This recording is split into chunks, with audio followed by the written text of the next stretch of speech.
नमस्कार। आज मैं आपके बीच हूं एक ऐसी कहानी लेकर जिसे सांस रोक कर सुनना होगा आपको। एक ऐसी कहानी जिसमें विज्ञान है, जिसमें जासूसी है, जिसमें धोखा है, क्या नहीं है, सब कुछ ऐसा है जिस पर एक अच्छी फिल्म बन सकती है। और यह कहानी जुड़ी हुई है हमारे इसरो से, जिसने अभी चंद्रयान 3 भेजकर हम सब भारतीयों का सर गर्व से ऊंचा कर दिया है।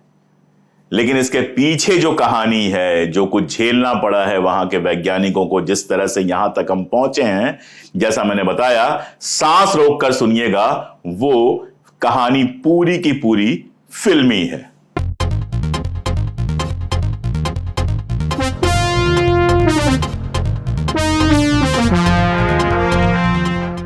असल में भारत में जो स्कोपार बनने के बाद, नेहरू जी के समय में स्कोपार बनता है, और आप जानते हैं डॉक्टर होमी जहांगीर भाभा और डॉक्टर विक्रम साराभाई बहुत ज्यादा इस बात को लेके इंटरेस्टेड थे कि भारत में स्पेस रिसर्च का काम हो। ये सारी चीजें आप जानते हैं, ये सब ज्ञान तो मैं देता ही रहता हूं, तो ये सब ज्ञान आज मैं नहीं दूंगा।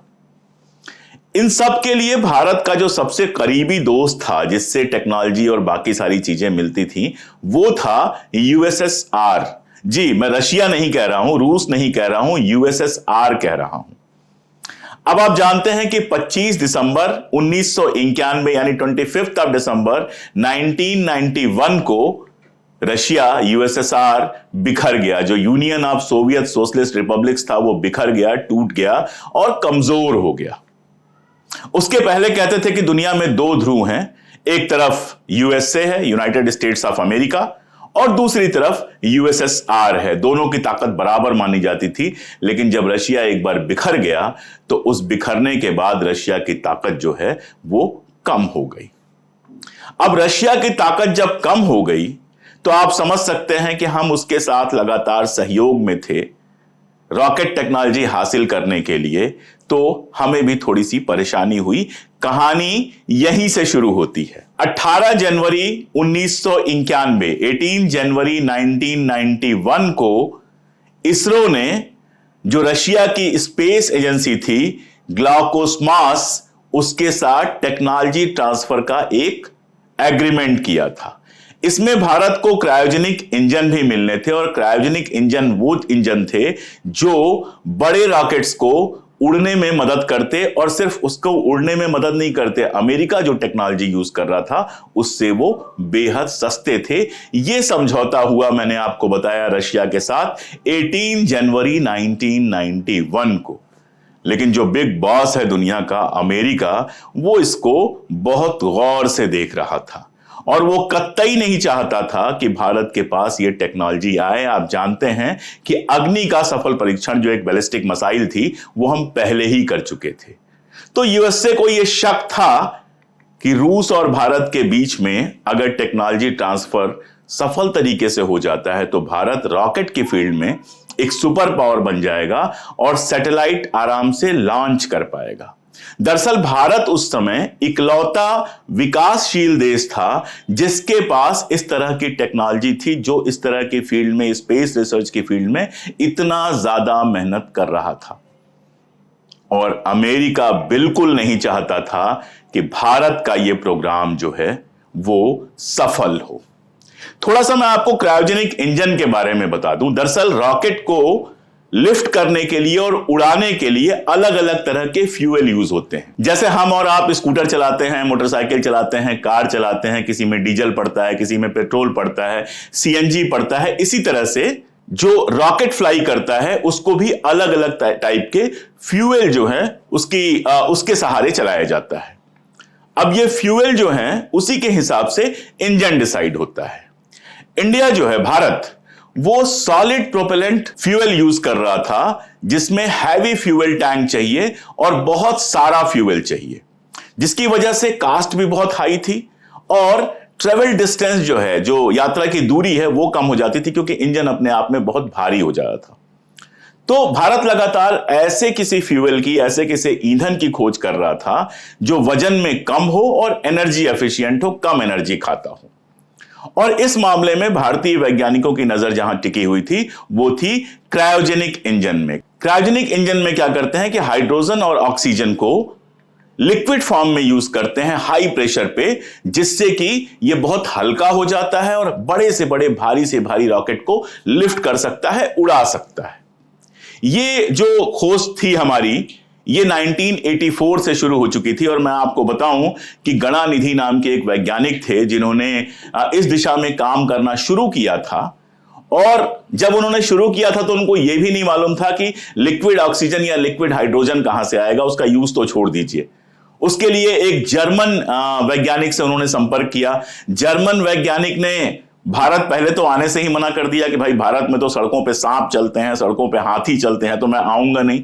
बड़ी मुश्किल से माने, और जब बड़ी मुश्किल से माने तो जर्मनी से वो किसी तरह से बॉम्बे आए, बॉम्बे में मीटिंग हुई और वहां से लगातार कोशिश शुरू हुई कि हमारा क्रायोजेनिक इंजन बने। जो पहला प्रयोग किया गया, वो प्रोटोटाइप जो हमारा इंजन बना शुरुआती, वो 1988 में बना, लेकिन टेस्ट के समय ही ये उड़ गया, ये नहीं चल पाया। हुआ क्या था कि लिक्विड नाइट्रोजन को यूज किया गया था नोजल को साफ करने के लिए, और इन लोगों को पता नहीं था कि उस टेम्परेचर पर जिस पर लिक्विड ऑक्सीजन ऑपरेट करता है, उस पर लिक्विड नाइट्रोजन सॉलिड हो जाता है और जो नोजल होती है उसको बंद कर देता है। तो यह कहानी कि किस तरह से हम कोशिश कर रहे थे लगातार कि हमारा क्रायोजेनिक इंजन बन जाए, हम स्पेस रिसर्च में रॉकेट उड़ा सकने की क्षमता हासिल कर सकें। और मैंने पहले ही आपको बताया कि अमेरिका की नजर लगातार थी कि ऐसा ना कर पाए। जब तक यूएसएसआर था तब तक तो यूएसएसआर भी बहुत मजबूत था, तो कुछ खास अमेरिका कर नहीं पाता था। लेकिन यूएसएसआर जब टूट गया, रशिया बन गया, कमजोर हो गया, तब अमेरिका ने अपना खेल खेलना शुरू किया। और यह खेल बेहद भयानक है, इसको आराम से सुनिएगा। भारत जो है वो रॉकेट लॉन्च सैटेलाइट के लिए सबसे पहले जापान से बात कर रहा था, लेकिन जापान से बात बनी नहीं। उसके बाद जनरल डायनामिक्स कॉरपोरेशन जो अमेरिका का है, उसने भारत से कहा कि आप हमसे इंजन खरीद लीजिए, लेकिन कास्ट जो थी वो बहुत ज्यादा थी, तो वहां भी संभव नहीं हुआ। उसी समय सोवियत यूनियन, जो तभी यूएसएसआर था अभी, उसने 2 इंजन देने की बात की और साथ में टेक्नोलॉजी ट्रांसफर की भी बात की, और उसका प्राइस बहुत कम था। जो अमेरिकन प्राइस था उसके आधे से भी कम था। और जो रशियंस दे रहे थे हमको, उसमें सीक्रेट इंजन था, उसके अलावा जो है पूरी की पूरी टेक्नोलॉजी थी जिससे आगे इंजन हम खुद ही बना सके। और जो रशियन इंजन था जिसका नाम था KVD-1, उसकी जो कैपेबिलिटी और ताकत थी वो नासा द्वारा, अमेरिका द्वारा बनाए गए किसी भी इंजन से बहुत बेहतर थी। तो जाहिर है कि भारत ने हाथों हाथ इसको लिया और रशिया से खरीदने की बात शुरू हो गई। फिर जैसा मैंने आपको बताया कि 18 जनवरी 1991, 18 जनवरी 1991 को इसरो का एक एग्रीमेंट होता है रशिया के स्पेस एजेंसी के साथ, जिसका नाम था ग्लॉकास्मास। हालांकि इसरो और रशिया दोनों को यह शक था कि यूएसए इसमें टांग अड़ाएगा, टेक्नोलॉजी ट्रांसफर से रोकने की कोशिश करेगा। तो एक तरीका यह निकाला गया था, प्लान बी जिसको आप कह सकते हैं, जिसमें ग्लॉकास्मास जो था वो सीधे इसरो को टेक्नोलॉजी नहीं दे रहा था, बल्कि वो एक दूसरी company Kerala hitech industries limited को टेक्नोलॉजी दे रहा था। और केरला हाईटेक इंडस्ट्रीज लिमिटेड बाद में ये टेक्नोलॉजी इसरो को पहुंचा देती, यानी इसरो के पास घूम फिर के ये टेक्नोलॉजी आ जाती। उस समय हमारे चेयरमैन थे UR राव साहब, बड़े वैज्ञानिक हैं, तो UR राव साहब और रशिया के लोगों ने मिलकर ये तरीका निकाला था। लेकिन अमेरिका नजर बनाया हुआ था और 1992 में, 1992 के मई महीने में यूएसए ने इसरो और ग्लॉकास्मास दोनों के ऊपर सैंक्शन लगा दिए, प्रतिबंध लगा दिए। आरोप यह लगाया कि जो ये टेक्नोलॉजी ट्रांसफर और बाकी सारा कुछ हो रहा है, वो सारा का सारा जो एक MTCR समझौता था उसके खिलाफ है। तब भारत ने कहा, भाई जब आप हमको टेक्नोलॉजी दे रहे थे, महंगी टेक्नोलॉजी दे रहे थे, तब तो आपको कोई ऑब्जेक्शन नहीं था, लेकिन अब जब हम यहां से ले रहे हैं तो आपको ऑब्जेक्शन हो रहा है। लेकिन अमेरिका ने कुछ नहीं सुनी। अमेरिका जो था वो अपनी बात पे बजिद था, उसने रशिया के ऊपर और इंडिया के ऊपर, दोनों के ऊपर प्रतिबंध लगा दिया। भारत ने कहा, कोशिश की कि भाई ये केवल साइंटिफिक पर्पज के लिए है, किसी युद्ध के लिए नहीं है, वगैरह वगैरह। लेकिन उस समय बिल क्लिंटन अमेरिका के राष्ट्रपति थे, वो इस बात को मानने को बिल्कुल तैयार नहीं हुए और भारत के ऊपर और रशिया के ऊपर प्रतिबंध लगाया, जिस पर रशिया को कहना पड़ा कि ऐसी परिस्थिति में समझौते के साथ चलना हमारे लिए संभव नहीं हो। फिर नया जुगाड़ निकाला गया, कुछ रास्ता निकालने की बात चली और जनवरी 1994 में रशिया और भारत ने फिर एक एग्रीमेंट किया जिसमें मॉस्को यानी रशिया इस बात पे सहमत हुआ कि 3 इंजन आपको दिए जाएंगे जो पूरी तरह से असेंबल्ड होंगे, टेक्नोलॉजी नहीं दी जाएगी। बाद में 7 इंजनों की सहमति बन गई। KVD-1 इंजन जो था उसकी 7 इंजन आपको दिए जाएंगे उसके, लेकिन साथ में टेक्नोलॉजी आपको नहीं दिया जाएगा। और साथ में एक क्लॉज जोड़ा गया कि भारत जो है उसको केवल शांतिपूर्ण उद्देश्यों से उसका उपयोग करेगा और ना तो उसको एक्सपोर्ट कर सकता है और ना ही उसको उसमें कोई काम कर सकता है, उसको मॉडर्नाइज कर सकता है। लेकिन यह तो बाहर से दिख रहा था। अंदर अंदर ग्लाकोमास के वैज्ञानिकों और इसरो के बीच में एक और समझौता हुआ था जो कहीं लिखा हुआ नहीं था, और यह समझौता बड़ा मजेदार था। इस समझौते में यह था कि आपको टेक्नोलॉजी हम अंदर अंदर ट्रांसफर कर देंगे। लेकिन अमेरिका के जो जासूस थे उनको ये सारी बातें किसी न किसी तरह से पता चल गईं और वो इस बात की कोशिश करने लगे कि रशिया भेज ना पाए अपना सारा का सारा जो इंजन है वो इंडिया को भेज नहीं पाए। बड़े इंजन थे, आसानी से ले आना संभव नहीं था। एयर इंडिया से पहले इसरो ने बात की। एयर इंडिया ने कहा कि जब तक कस्टम क्लियरेंस नहीं होता है तब तक हमारे लिए बहुत मुश्किल है, और कस्टम क्लियरेंस अमेरिकन लॉबी जो है रशिया में वो कस्टम क्लियरेंस होने नहीं देगी। फिर इसरो ने रशिया की यूराल जो एयरलाइंस है उसके साथ समझौता किया, जो थोड़ा सा रिस्क लेके, थोड़ा ज्यादा पैसा लेके भारत तक ये जो इक्विपमेंट है वो पहुंचाने के लिए तैयार हो गए, और किसी तरह से आप ये समझिए घुमा फिरा के भारत के हाथ में टेक्नोलॉजी पहुंची। अब यहां पर कहानी खत्म हो जानी चाहिए थी, लेकिन कहानी का सबसे भयानक हिस्सा यहां से शुरू होता है। भारत के उस समय इसरो के चीफ और जो टीम लीडर थे क्रायोजेनिक टीम के, वो थे नाम्बी नारायण। नाम्बी नारायण जो है वो काफी जाने माने वैज्ञानिक हैं। आप लोगों की अगर विज्ञान में जरा भी रुचि है तो नाम्बी नारायण को जरूर जानते होंगे। लेकिन नाम्बी नारायण का नाम जो सबसे ज्यादा प्रसिद्ध हुआ वो इस खेल की वजह से हुआ जो CIA का खेल था। असल में अमेरिका को समझ में आ गया था कि अब प्रतिबंध वगैरह लगाने से बहुत कुछ हो नहीं सकता है। इंजन भारत के पास पहुंच गया है, टेक्नोलॉजी पहुंच गई है, भारत स्पेस रिसर्च में जो करना चाहेगा करेगा, हम उसको रोक नहीं पाएंगे। तो CIA ने खेला एक गंदा खेल। एक दिन अचानक अखबार में खबर आई कि नाम्बी नारायण को केरल की पुलिस और IB ने गिरफ्तार कर लिया है, और उनके ऊपर आरोप लगाया गया कि उन्होंने मालदीव की 2 महिलाओं को जो इंपॉर्टेंट मिलिट्री हमारे इंफॉर्मेशंस हैं वो बेच दिए। वो ऐसी महिलाएं थीं जिनसे नाम्बी नारायण कभी मिले ही नहीं थे। लेकिन आप जानते हैं जब भी ऐसी घटना होती है तो पूरे देश में तमाशा हो जाता है।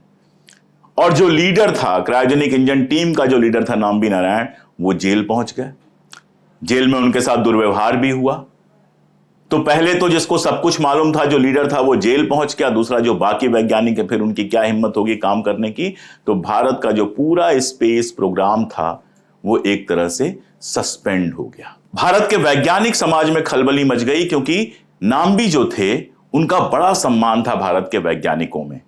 1997 में 1997 में भारत के 5 सबसे महत्वपूर्ण जो वैज्ञानिक थे, जिसमें सतीश धवन थे, UR राव साहब थे, यशपाल को हम सब लोग जानते हैं, रौधम नरसिम्हा थे, और के चंद्रशेखर, और उनके साथ शामिल हुए इस अभियान में उस जमाने के चीफ इलेक्शन कमिश्नर जिसका नाम सब लोग जानते हैं, TN सेशन। इन सारे लोगों ने एक पत्र लिखा भारत सरकार को और कहा कि नाम्बी नारायण और उनके साथ जिन्हें शशि कुमारन को गिरफ्तार किया गया था, कि नाम्बी नारायण और शशि कुमारन के खिलाफ जितने आरोप लगे हैं सारे के सारे आरोप फर्जी हैं। अब ये कोई आम लोग नहीं थे, बेहद खास लोग थे जो इसरो को भी जानते थे और लॉ एंड ऑर्डर सिस्टम को भी जानते थे, हमारे कानून को भी जानते थे। और यह भी सच था कि इतने दिनों तक उनको परेशान, नाम्बी नारायण को परेशान करने के बावजूद IB को कुछ मिला नहीं था। तो भारत सरकार ने बाकायदा CBI की इंक्वायरी बैठाई। CBI की इंक्वायरी में जो निकल के आया वो आंखें खोलने वाला है। हुआ यह था कि CIA ने, जो अमेरिका की गुप्तचर एजेंसी है, अपने एजेंट्स केरला पुलिस में और इंटेलिजेंस ब्यूरो IB में बिठाए थे, और उन्हीं एजेंट्स के सहारे नाम्बी नारायण और शशि कुमारन को गिरफ्तार किया गया था, जिसका उद्देश्य कुछ भी नहीं था, सिर्फ एक उद्देश्य था कि किसी भी तरह से भारत के स्पेस प्रोग्राम को रोक दिया जाए, और 3-4 साल तक तो प्रोग्राम रुका ही रहा। लेकिन फाइनली अंत भला तो सब भला, भारत सरकार के सीबीआई की जब रिपोर्ट आई, नाम्बी नारायण को और शशि कुमारन को रिहा किया गया। रिहा करने के बाद एक बार फिर से वो पूरी ताकत के साथ लगे, हमारा इंजन बना, और उसके बाद से इसरो लगातार न केवल सैटेलाइट भेज रहा है, लगातार न केवल स्पेस रिसर्च के नए नए आयाम दर्ज कर रहा है, बल्कि ये सारा कुछ नासा या किसी भी दूसरी संस्था की तुलना में बहुत कम पैसों में कर रहा है, बहुत सस्ते में कर रहा है। अब हमारे पास इंडिजिनस टेक्नोलॉजी है, अपने खुद की टेक्नोलॉजी है, जिसका सबसे बड़ा परिणाम हमने चंद्रयान 3 के रूप में देखा। ये पूरी कहानी अगर आप पढ़ना चाहें, समझना चाहें, तो 2 किताबें मैं आपको सजेस्ट करूंगा। एक किताब है राजशेखरन नायर की, और दूसरी किताब है ब्रायन हार्वी की किताब Russia in space the failed frontier. इन 2 किताबों और उस जमाने की रिपोर्ट्स को आप पढ़ेंगे तो ये पूरी की पूरी बात आपको समझ में आएगी कि किस तरह से अमेरिका और सीआईए ने अपनी पूरी कोशिश, जिसको हम कहते हैं साम दाम दंड भेद, सारी कोशिश लगा दी थी कि इसरो का कामकाज रुक जाए, क्रायोजेनिक इंजन ना बन पाए, और भारत का जो स्पेस रिसर्च का पूरा प्रोग्राम है वो पूरा का पूरा प्रोग्राम बंद हो जाए। लेकिन हमारे वैज्ञानिकों ने, हमारी सरकारों ने इन सब चालों को नाकामयाब करते हुए हमें वो सफलता दी जिस पर हर भारतीय को गर्व होता है। आज मुझे बस ये छोटी सी कहानी सुनानी थी। इसको सुनिए, समझिए दुनिया के सारे खेल, और महत्व समझिए कि हमारे वैज्ञानिकों ने क्या क्या झेल कर, कितनी परेशानियों से निकाल कर ये सारा का सारा अचीव किया है, ये सारा का सारा जो गौरव है उसको अचीव किया है। ये किसी एक व्यक्ति का, किसी एक प्रधानमंत्री का, किसी एक मंत्री का, किसी एक वैज्ञानिक का नहीं, बल्कि मैं कहूंगा कि आजादी के बाद से लेके अब तक, प्रधानमंत्री नेहरू से लेकर मोदी तक, विक्रम साराभाई से लेकर अभी के जो वैज्ञानिक हैं, सोमनाथ जी, वहां तक सैकड़ों हजारों लोगों की मेहनत का नतीजा है कि आज हम वाकई चांद पे जा पहुंचे हैं। हमारा हिंदुस्तान हमेशा चांद पे बना रहे, हमारा झंडा सातों आसमानों में लहराता रहे, और हमें सच बोलने की आजादी हमेशा मिली रहे। इसी शुभकामना के साथ आज की बात मैं खत्म करता हूं। बहुत शुक्रिया।